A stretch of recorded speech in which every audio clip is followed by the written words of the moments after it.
ملجأنا ومأوانا محمد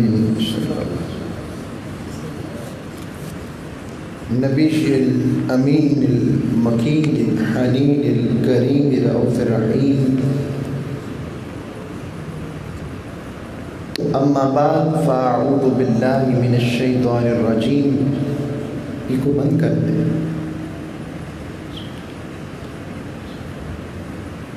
فأعوذ بالله من الشيطان الرجيم. بسم الله الرحمن الرحيم. وقالوا حتى إذا ما جاءوها شهد عليهم سمعهم وأبصارهم وجلودهم بما كانوا يعملون. وقالوا لجلودهم لما شهدتم علينا قالوا أنطقنا الله الذي أنطق كل شيء وهو خلقكم أول مرة وإليه ترجعون. صدق الله مولانا العظيم وصدق رسوله النبي الأمين الكريم.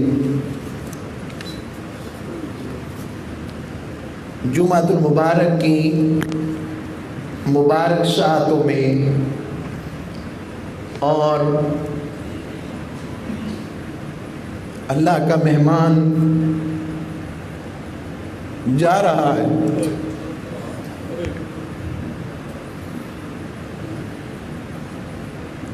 وہ جو روزے کی بھوک سے ذکر الہی کی لذت ملتی تھی نا، جسم ٹوٹتا تھا تو رب کی طرف توجہ کرتا تھا کہ مالک سمجھ لگ گئی، بھوک نے بتایا ہے، زندہ کھانے نے نہیں تو نے رکھا ہے. تپتی دھوپ نے بتایا ہے کہ اگر تیری پکڑ آ گئی تو واقعی حشر کے میدان میں سوا نیزے پہ سورج ہوگا. تو خدا کی قسم، اللہ کی عزت کی قسم، اپنے اندر جانتا ہوں آپ تو اچھے لوگ ہیں.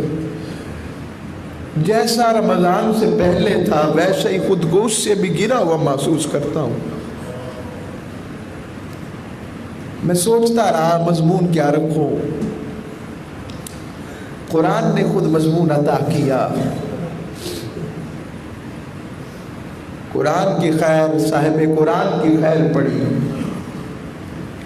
میں نے سورہ حامیم السجدہ کی آیتیں تلاوت کرنے کا شرف حاصل کیا. عجیب آیتیں. ہم اصل میں غفلت کے پردوں میں اتنے پڑ گئے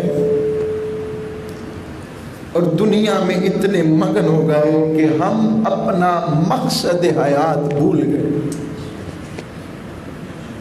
انسان ہونے کے ساتھ عبد ہے.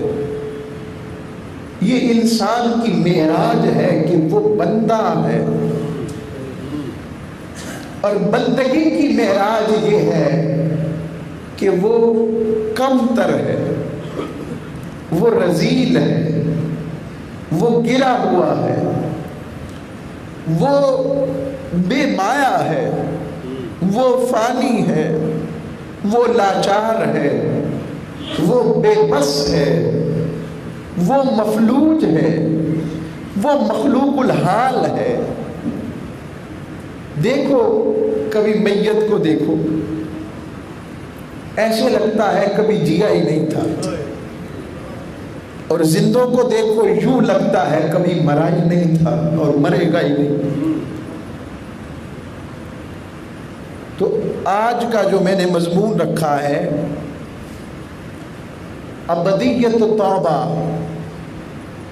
اور صالحین و مقربین کے احوال. ابدیت وہ سودا ہے. اللہ نے فرمایا بندے ہماری روحیں اللہ نے اپنی بارگاہ میں کھڑی کی. میدان ارواح تھا ایک, جہاں پر ساری روحیں جمع تھی, ہر ایک کی روح جمع تھی.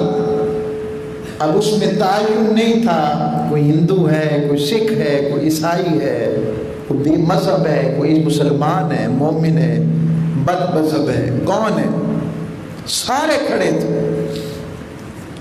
اور اللہ نے اپنی میٹھی زبان سے پوچھا, خود اپنے بندوں سے پوچھا, الستُ بربکم, کیا میں تمہارا رب نہیں ہوں؟ قالوا بلا, سب پکار اٹھے, مالک کیوں نہیں, تیرے سوا کون ہے. اور یہ بھی روایت میں آتا ہے ساری روحیں خاموش تھیں, ایک روح بولی جس سے بڑا رب نے کوئی بندہ نہیں بنایا, وہ ہے روح محمد مصطفیٰ. آقا بولے, آقا کی روح مقدسہ, مؤطرہ, مطہرہ, منورہ بولی, وہ بولی اور کہا قالوا بلا, کیوں نہیں مالک, تو ہی ہمارا رب ہے. بس جیسے روح مصطفیٰ نے پکارا ہر ایک بول اٹھا قالوا بلا, قالوا بلا. ایک ذکر الہی کا جم غفیر سج گیا, رب سے محبت اور رب کی بندگی اور اسے اپنا آقا و مولا ہونے کا اظہار کیا. اب رب نے کہا دیکھو روحوں کی جو خوراک ہے وہ میرا ذکر اور میری قربت ہے. اصل میں ہم وہ بولی کبھی کبھی بولتے ہیں جو سمجھ نہیں لگتی, تو عرض کر رہا ہوں, تھوڑی سی اس کی آواز تھوڑی سی کھولیں, اسٹون نہ, تو عرض کر رہا ہوں, آپ نے کبھی غور کیا روح کہاں کا باشندہ ہے؟ کبھی سوچا روح کہاں کا باشندہ ہے؟ روح جو ہے عالم روح کہاں ہے؟ جہاں سے ہم آئے ہیں, جہاں ہم تھے, عالم ملکوت اسے کہتے ہیں جہاں فرشتے رہتے ہیں. تو عالم ملکوت وہ ہے جہاں رب باری تعالیٰ کے نورانیت و انوار و رحمتیں برستی ہیں. اس سے اوپر ایک عالم ہے, اسے مالا اعلیٰ کہتے ہیں. عالم ملکوت پر اس کی رحمت و انوار برستے ہیں, اور مالا اعلیٰ وہ جگہ ہے جہاں رب کے جلوے برستے ہیں. تو یہ جو روح ہے یہ مالا اعلیٰ کا پرندہ تھی, رب کی قربت اور معیت والی تھی. اسے جسم کے پنجرے میں قید کر کے رب نے بھیجا اور پابند بنایا اور کہا دیکھتا ہوں کون میرا رہتا ہے, کون اس بندگی سے ہٹ جاتا ہے. اب کچھ بندے ابدیت میں ابد مقرب ہوئے, کچھ بندے ابد متوسط ہو گئے, اور کچھ بندے عبد رہے مگر ابد عابق اپنے مالک سے بھاگے ہوئے ہو. اب ہم دیکھیں, پھر اس نے اہتمام کیا ہے, توجہ رکھنی ہے, اس نے اہتمام کیا ہے, بیچنے سے پہلے ہوا رکھی ہے کہ سانس لے سکے, بیچنے سے پہلے پانی رکھا ہے تاکہ پی کر پیاس بجھا سکے, بیچنے سے پہلے اس نے مٹی دی ہے تاکہ اس میں سے جو کچھ اگے وہ اگا کر کھا سکے. یہ چیزیں عطا فرمائی, پھر جسم کے اندر بھیجا ہے, پھر جسم کو اس مقام احسن پر پیدا کیا ہے کہ اس کو مثل تخلیق اپنی ذات محبت کے ساتھ نسبت دے کر بنایا ہے. پھر اسے بھیجا, پھر اپنی زمین پہ بھیجا, زمین کو نرم رکھا ہے کہیں گرے نہ, آسمان پر بے سائبہ چھت آسمان کی رکھی ہے تاکہ پانی برس برس کر یہ اپنے آپ کو پیاس بجھا سکے, سانسوں کی ڈوری رکھی ہے, دیکھنا رکھا ہے, سننا رکھا ہے, زبان بولنے کے لیے دی ہے, اظہار کے لیے دی ہے, ہاتھ کام کرنے اور پکڑنے کے لیے دی ہے، جسم دیا ہے، روح دی ہے، اس کا نام بندہ رکھا ہے، اور پھر کہا ہے بندے بھول نہ جانا میں تیرا ہوں، تو میرا ہے، اور کہا مالک انسان تو بنا ہی بھولنے سے ہے تو کیا کرے، کہا گھبرانا نہیں، میں ہر دور میں اپنے نبی کو بھیجوں گا، کبھی آدم کو بھیجوں گا، کبھی نوح کو بھیجوں گا، کبھی موسیٰ کو بھیجوں گا، کبھی ابراہیم کو بھیجوں گا، کبھی اسماعیل کو بھیجوں گا، کبھی اسحاق کو بھیجوں گا، کبھی یعقوب کو بھیجوں گا، کبھی یوسف کو بھیجوں گا، کبھی زکریا کو بھیجوں گا، کبھی یحییٰ کو بھیجوں گا، کبھی سلیمان کو بھیجوں گا، کبھی داؤد کو بھیجوں گا، کبھی ذوالکفل کو بھیجوں گا، کبھی اسی طریقہ کار سے میں ان کے بعد تم پر کرم کی انتہا کروں گا، کوئی کسی کو اپنا محبوب نہیں دیتا، میں آخر کار اپنے محمد مصطفیٰ کو بھیجوں گا، اور بھیج کر کہوں گا ارے بندے جب تم دیکھو کہ تم دیکھنا چاہتے ہو کہ میرے راستے پر ہو یا مجھ سے جدا ہو گئے ہو، مجھ سے دور ہو گئے ہو، میرے بندوں کو دیکھنا، تم ان کے راستے کے ساتھ چلتے چلے آنا، تمہیں میں ملتا چلا جاؤں۔ اب ابدیت میں مانگنا ہوتا ہے، ابدیت میں اکڑ نہیں ہوتی، اس میں نخوت نہیں ہوتا، اس میں لالچ نہیں ہوتا، اس میں تکبر نہیں ہوتا، اس میں نہیں ہوتی۔ آپ دیکھیں، بندہ دیکھنا ہے، حضرت آدم علیہ السلام کو دیکھیں، آپ نے کوئی گناہ نہیں کیا تھا، کوئی گناہ میرے آدم علیہ السلام نے نہیں کیا تھا، کوئی گناہ نہیں کیا تھا، کوئی گناہ کیا نہیں کیا، میں بار بار کہہ رہا ہوں، کہیں جی گناہ کیا تھا، وہ پتے کھائے تھے، وہ بعد کو جو گندم کا درخت تھا وہ کھایا تھا، نہیں، وہ گناہ نہیں تھا، وہ تو رب کی قربت پانے کے لیے انہوں نے کھایا تھا۔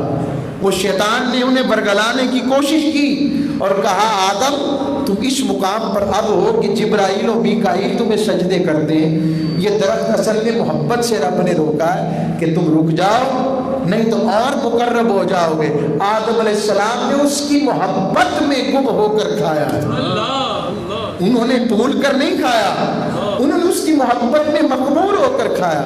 رب نے کہا آدم جو بھی تھا میں نے روکا تھا نا، میں نے روکا تھا نا، اور ایسا اب 300 سال تک سر آسمان کی طرف نہیں کیا، 300 سال کا سر کو نہیں اٹھاتے، کا شرم آتی ہے مالک سے۔ یہ ہے حضرت آدم علیہ السلام۔ حضرت ایوب علیہ السلام، عبد دیکھے میں کیسے دکھانے لگا ہوں۔ حضرت ایوب علیہ السلام، ذرا دلوں کی کھیتی نرم کرے نا، دل سخت ہوئے پڑے، دلوں کی کھیتی کب نرم ہوگی؟ حضرت ایوب علیہ السلام پتہ ہے کتنے سال بیمار رہے؟ 40 سال۔ مولا روم رحمت اللہ علیہ فرماتے ہیں، مولا جلال الدین رومی عاشقوں کے امام عاشقہ، کچھ لوگوں کو نظریں تلاش کر رہی ہوتی ہیں، بعد میں مل جائیں تو خوشی ہوتی ہے۔ تو عرض کر رہا ہوں، حضرت ایوب علیہ السلام کے بارے میں روایت کرتے ہیں مولانا روم عاشقوں کے امام، تو فرمایا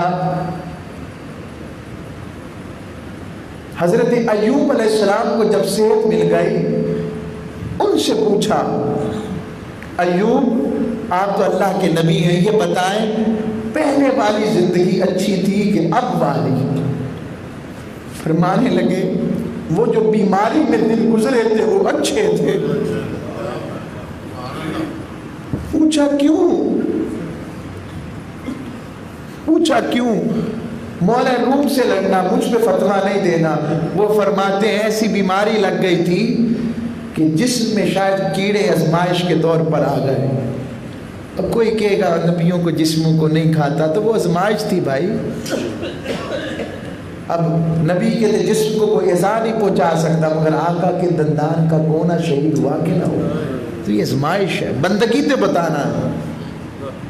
تو بتایا ایوب علیہ السلام ایسے ہوتا کہ کیڑا زمین پر گرتا تو اٹھا کے رکھ لیتے، پوچھتے کیوں؟ ہم کس قسم کے بندے ہم بھی دیکھتے ہیں، ہمیں تو اتنی سی تکلیف آ جائے کیا کچھ چھوڑ دیتے ہیں۔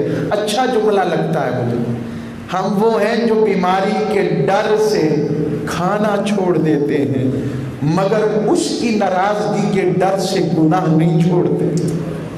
اچھا قیمتی جملہ کسی نے کہا، دل والا ہوگا جس نے کہا ہم بیماری کے ڈر سے کھانا چھوڑ دیتے ہیں مگر اس سے ڈر کر گناہ نہیں چھوڑتے۔ ایوب علیہ السلام سے پوچھا وہ زندگی کیوں اچھی تھی؟ فرمایا ہر روز جب انتہا پر تکلیف ہوتی نا تو رب باری تعالیٰ براہ راست مجھ سے پوچھتا، ہاں میرے ایوب کیا حال ہے، کیسا ہے، کیا مسئلہ ہے؟ تو فرماتے وہ جو 2 وقت مجھے کیفیت ملتی نا وہ کیفیت اب نہیں ملتی، رب نہیں پوچھتا براہ راست ایوب کیسا ہے۔ ایسا ہوا کہ بیماری اتنی بڑی کہ دل اور زبان کی طرف آ گئی، دل اور زبان کی طرف آ گئی۔ جب دل اور زبان کی طرف رخ کیا نا پھر کہا انی مسنی الضر، اے میرے مالک بے شک مجھے بڑی تکلیف ہوئی ہے، انت ارحم الراحمین، تو ہی سب سے بڑھ کر رحم فرمانے والا۔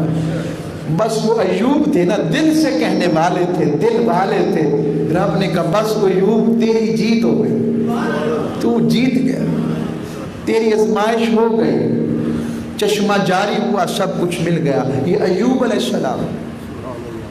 حضرت موسیٰ علیہ السلام پر بھی آزمائش آئی، وہ جو کوہ طور پر مانگا تھا نا دیدار الہی، اس کے بعد جو بے ہوشی تھی وہ آزمائش تھی، اور اس آزمائش نے 40 دنوں کے بعد کیا دیا؟ اب کوئی کپڑا رخ موسیٰ کو نہیں لگتا تھا، جل جاتا۔ تو کہا موسیٰ مالک سے مالک اب کیا کروں؟ کہا موسیٰ تیرے پاس وہ کملی نہیں تھی جب تو نے میرا طلب کی تھی، تو اس کملی کا کپڑا لگا، تو پھر کپڑا لگایا تو خیر ملی۔ یوسف علیہ السلام کو دیکھو، اپنے رشتہ دار حضرت یوسف کے جو بھائی تھے وہ جہاں ستیلی ماں کے بیٹے تھے وہاں خالہ زاد تھے۔ اس دور میں ان کی شریعت میں 2 بہنوں کو اکٹھا رکھنے کی اجازت تھی، کیا کچھ نہیں کیا، کنویں میں پھینکا، مارا، پھر نکل آئے، پھر ڈھونڈ لیا، کہا ہمارا بھاگا ہوا غلام ہے، عزیز مصر بن کر بیٹھے، تو الزام لگایا۔